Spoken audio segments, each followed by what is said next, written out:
ሊቀ ጳጳሱ አስፈሪ ጭካኔ ነው። እዚህ ጋር የምትመለከቱት ወንድማችን አብዲ ረጋሳ ይባላል። ብዙዎቻችሁ በኦሮምኛ በሚሰራው ቪዲዮ የተወደዳችሁ ውድ ቤተሰቦቻችን ኦርቶዶክሳውያን እንዴት አላችሁ? እንዴት ቆያችሁ? እንዴት ሰነበታችሁ? ሰላማችሁ ይብዛ። ዛሬም እንግዲህ እናንተን ያስተምራል ይመክራል ብዬ ያሰብኩትን መረጃ ይዤ መጥቻለሁ። ጉልበት እንዲኖረው እንድታደርጉልኝ ኢንሻአላህ። በቀጥታ ወደ ጥሪክሮቻችን ነው የማመራው። ከምንመለከተው መካከል የመጀመሪያው የሚሆነው እንግዲህ የኡስታዙን ውሸት ይሆናል። በዚህ ደረጃ ሐሰት፣ በዚህ ደረጃ ቅጥፈት አንድ ሲሰራ ሰምተናል። እንካተል ምን አይነት ጭካኔ ነው? እዚህ ጋር የምትመለከቱት ወንድማችን አብዲ ረጋሳ ይባላል። ብዙዎቻችሁ በኦሮምኛ በሚሰራው ቪዲዮ ታውቁታላችሁ። ሰለምቴ ወንድማችን ነው። ከሰለመ በኋላ ብዙ ዛቻዎች ሲደርሱበት የነበረ ይህ ወንድማችን ሃይማኖታችንን ካልተከተል ከእስልምናን ካልተውክ በሚል በዚህ መልኩ አሲድ ደፍተውበታል። ክፉኛ ነው የተጎዳው። አላህ ሱብሓነሁ ወተዓላ እግዚአብሔር ውሸት በእግሯ ቆማ ሄደች። ውሸት በእግሯ ቆማ ሄደች። በመጀመሪያ አንድ ሰው የፈለገው እምነት መከተል ይችላል። ማንም የሚከለክለው ሰው የለም።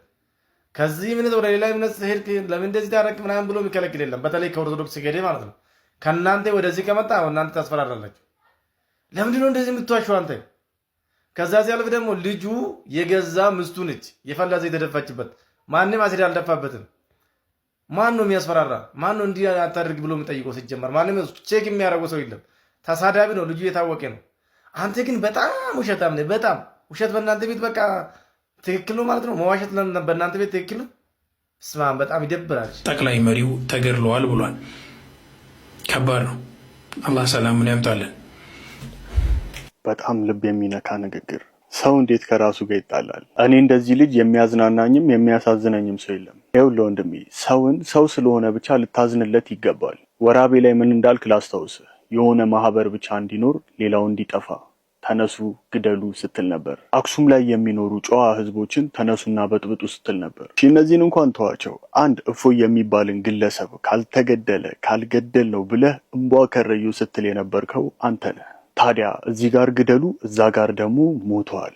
በጣም ያሳዝናል። እንደዚህ ይቻላል እንዴ? ግደሉ ስትል የነበርክ ሰውዬ አንድ ከነመፈጠረህ የማያውቅህን ሽማግሌ ሞተ። በጣም ያሳዝናል። ልባችን ተነክቷል፣ ልባችን ተሰብሯል እያልክ ታወራለህ። አታፍርምን? እስራኤልም ሆነ ኢራን፣ አረብ ሀገራትም የሚሞቱት ሰዎች ናቸው። ስታዝን መርጦ አልቃሽ ሳይሆን ሁሉንም እንደ አንድ አድርገህ ማዘን ነበረብህ። ውሸት ጥግ ማለት ነው። ውሸት እንግዲህ አይኑን ገልጦ የመጣበት ሰው ነው በዚህ ደረጃ ማለት ነው። በጣም ይገርማል፣ ያስደንቃል። ምን ይገርማል? ያስደንቃል እንበል እንጂ እንግዲህ እንተካተል ነው እንደሰማነው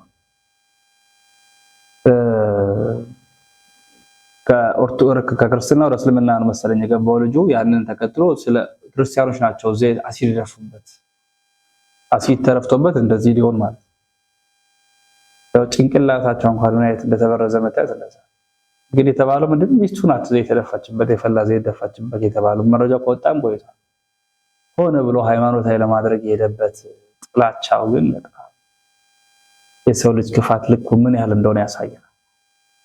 የአያዝ ልደታ የፕሮቴስታንትን ቤተ እምነት ይነቀንቋል። ንቃት ውሻ በበላበት ይጮሃል ማለት እንዲህ ነው። ከባድ የፍንዳታ ድምፅ በኢትዮጵያ ላይ ሰምቻለሁ። ልክ እግዚአብሔር በእስራኤልና በኢራን ላይ ተናግሮ እንደፈጸመ ይሄ በተግባር ሲሆን በአይኖቻችሁ ታውታላችሁ። ወንድማችን መልእክት ደርሶናል። ነገር ግን የዘነጋው ነገር አለ። ለጥንቃቄ ያህል የቱ ጋር እንደሚፈነዳበት ነግረን ይህን ሰውዬ እንዲህ አይነት ቪዲዮ እንዳትሰራበት ያንተን የግል የባንክ አካውንት ማወቅ አለበት ወይ? ይህ ሰውዬ ለአንተ ስንት ቢከፍል ነው እንዲህ አይነት ቪዲዮ ማሰራበት የነበረው?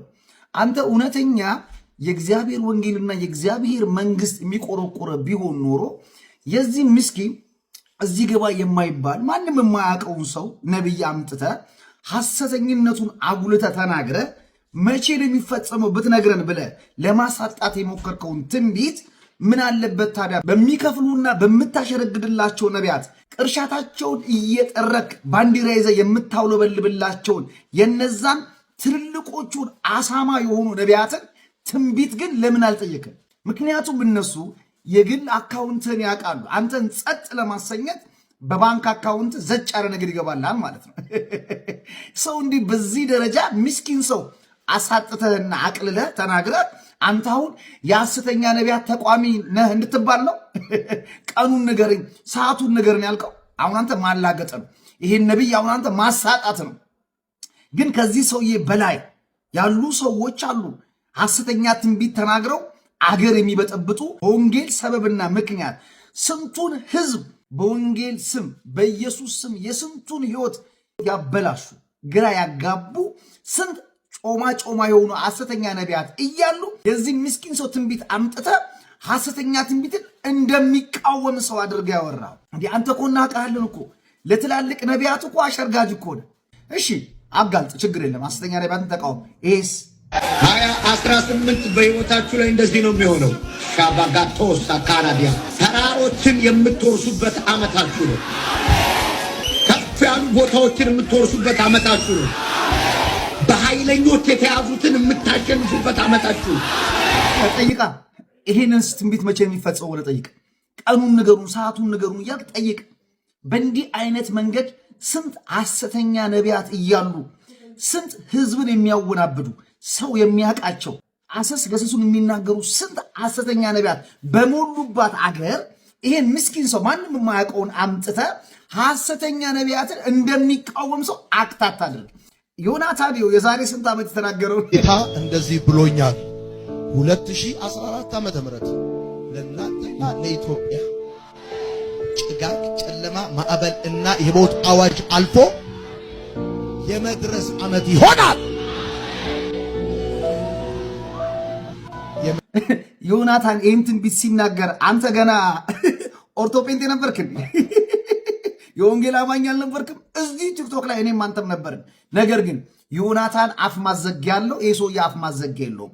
ሆድህን ስለምትወድና ገንዘብ ናላን ስላዞረ ለሚከፍል ሰው ምንም ነገር አትናገርም አንተ። በዚህ አጋጣሚ ሁልጊዜ ለምታሸረግርለት ለበጋሻው ሚኒሌም አዳራሽ የተናገረውን የዛሬ 3-4 ዓመት የተናገረውን ይሄንንም በዚህ አጋጣሚ ቪዲዮ ብሰራበት ጠንቋዮችና አስማተኞችን ስማሽና ቅጠል በጣሾችን እጠራቸዋለሁ ብሎ ከተናገረ ዓመታት አለፉ። እስቲ ላስታውስ። አንድ ነገር ደግሞ አድርግ ብሎኛል። ከ6 ወር በኋላ አደርጋለሁ። ይሄ የመጀመሪያ ስለሆነ የመጀመሪያ ነው ግንኙነት አድርግ። ኢትዮጵያ ውስጥ ያሉትን ሁሉ በሰሜን፣ በደቡብ፣ በምስራቅ፣ በምዕራብ ያሉ ጠንቋዮችን ሁሉ ጥራ ብሎኛል። ስር ማሾች፣ ቅጠል በጣሾች፣ ሞራ ገላጮች፣ መጽሐፍ ገልባጮች እንዳለ አሁን መልእክቱን የበጋሻው የሐሰት ትንቢት ወይም ደግሞ ፉከራና ሽለላ ሲሆን የበጋሻው እርሻቱ አይታየህም። ምክንያቱም ጠራጊና አንተ፣ ሆዳምና አንተ፣ ገንዘብ ትወዳለህ አንተ። የነ በጋሻው አይታየም፣ የነ ዮናታን አይታየም፣ የነ እዩ ጩፋ አይታየም። የሚታየ ምስኪኑ ነው። እዚህ ሸራ ወጥሮ ትንቢት የሚናገረውን ነው። ትንኙን ታጠራላችሁ፣ ግመሉን ትውጣላችሁ አለ ቅዱስ ወንጌል እኮ። እንዴት ነው ነገሩ? ሐሰተኛ ነቢያት ነው በማለት ሊያጋለጥ አይነት የሞከረ ሰው ነው። ግን ልጁ ዲያቆን ነኝ ብሎ በተደጋጋሚ ኦርቶዶክስ ቤተክርስቲያን ለመዝላት የሚጣጣር ሰው ነው። ነገር ግን የነ ትዝታው የነ በጋሻው የነ ዮናታን ምናምን ደጋፊ ነው። በዚህ ልክ ደግሞ ወይም በራሱ አቅጣጫ በራሱ መንገድ ደግሞ እንዲህ አይነት ነገሮችን ሲያደርግ ሰማን ማለት ነው።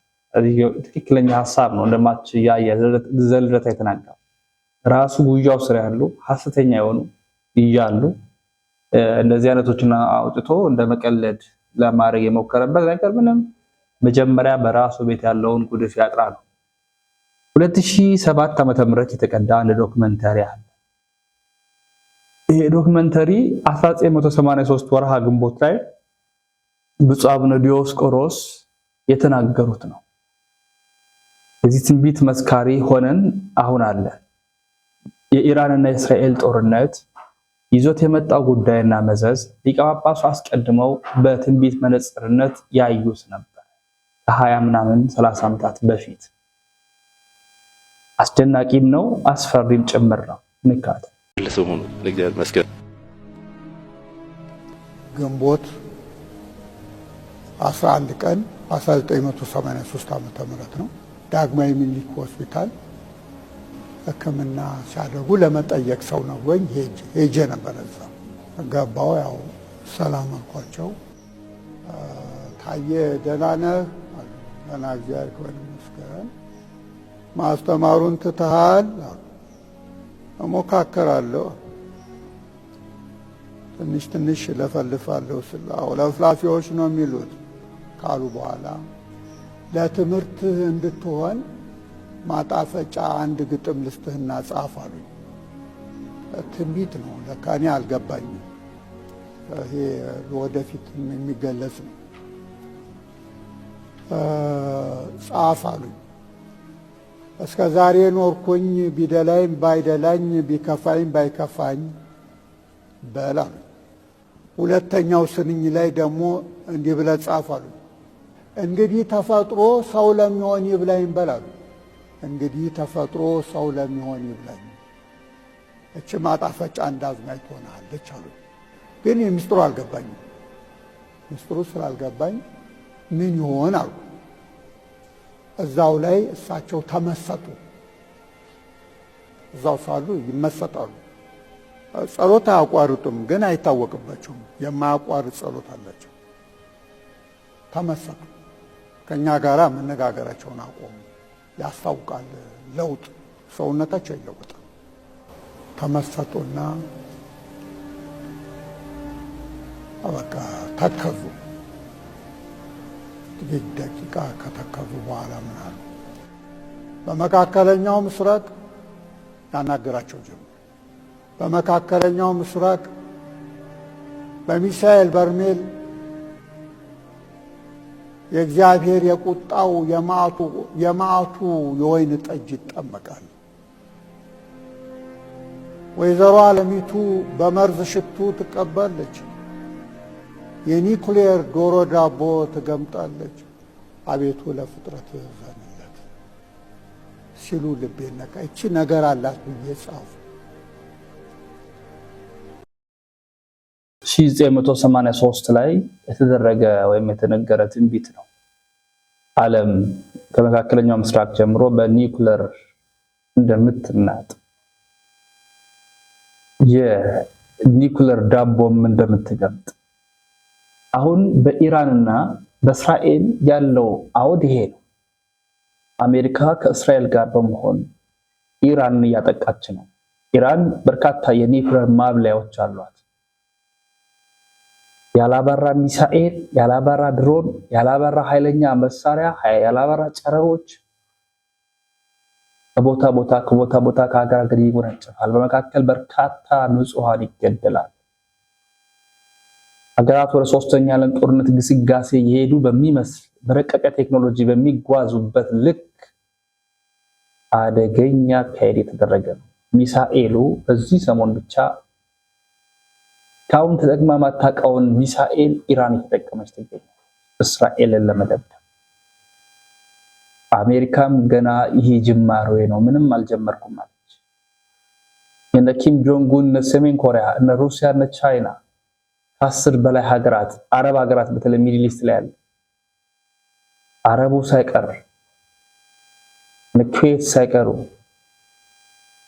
አብዛኛዎቹ የዚህ ገፈት ቀማሽ ሆኑ።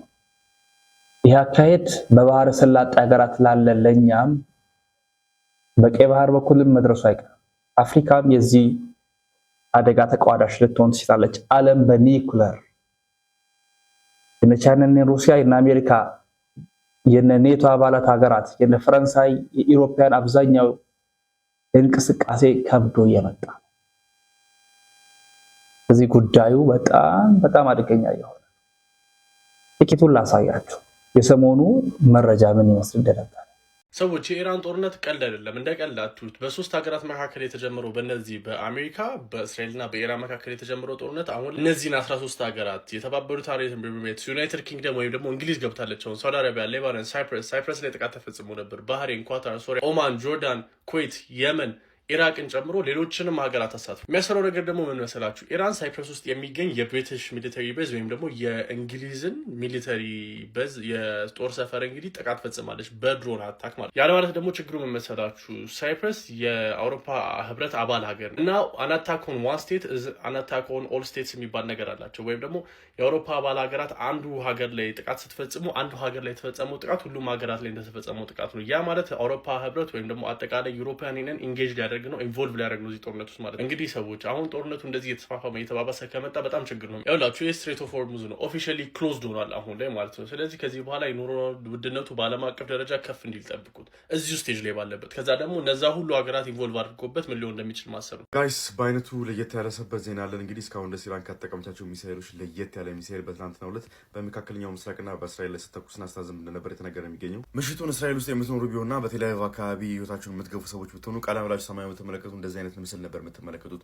እያንዳንዷ ነጠብጣብ የምትመለከቷት የምትፈነዳ ቦምብ ደግሞ መፈንዳት የምትችል የሚሳኤል ፓርት ነች። እንደምትመለከቱት ርችት በሚመስል ቅርጽ ነው እንግዲህ ወደ ቴል አቪቭ ደግሞ ወደ እስራኤል አፕሮች እያደረጉት የነበሩት እነዚህ ፈንጂዎች ማለት ነው። ከአንድ ሚሳኤል ላይ ተበትነው የሚወጡ ከ26 በላይ የሚሆኑ እላያቸው ላይ 2 ኪሎ ግራም ፈንጂ መያዝ የሚችሉ ሚኒሽኖች ደግሞ ፈንጂዎች ናቸው። ጠቅላላ የምትመለከቷቸው ክላስተር ሚኒሽን ይባላሉ። እነዚህ ክላስተር ወይም ደግሞ በአንድ እቃ ላይ የተለያዩ ብዛት ያላቸው ፈንጂዎች ለብቻ ቦምቦች ደግሞ ለብቻ የሚፈነዱ አካላት በአንድ ላይ ታጭቆ በሚሄዱበት ሰዓት ላይ ክላስተር ሚኒሽንስ ይባላሉ ማለት ነው። እና ትናንትና እስራኤል ላይ ደግሞ ቴል አቪቭ ላይ ሲዘንቡ የነበሩት እነዚህ ናቸው። ኖ ኢንተርሴፕተርስ ወር ላንች፣ ምንም ኢንተርሴፕተሮች ሎንች አልተደረጉም። እነዚህ እንትኖች እነዚህ ፈንጂዎች መሬት ላይ ኢምፓክት ሲያደርጉ ነበር እየተመለከትን የነበረው። እንደተመለከቷቸው ከአትሞስፌር ሲመጡ ጀምሮ ወደ ምድር እስኪጠጉ ድረስ ምንም አይነት ኢንተርሴፕሽን ምንም አይነት ተኩስ አይረን ዶም በሉት ዴቪድ ስሊንግ ምንም አይነት ነገር እንትን እያላቸው አልነበረ። መምታት እነዚህ ሁሉ ይመታሉ፣ 26ቱም ይመታሉ። እንግዲህ እቺን ለምታክል 2 ኪሎ ለምታክል ቦምብ እንግዲህ አይረን ዶም የመሰለ ነገር የሚያባክኑ አይመስለኝም እስራኤሎች። መሬት ላይ ወድቆ ውስጥ የመጣው ይምጣ የሚሉ ይመስለኝ። ብቻ የነዚህ ጥቃቶች የነዚህ ጥቃት ጉዳትና እነዚህ ጥቃት መሬት ላይ ያደረሱት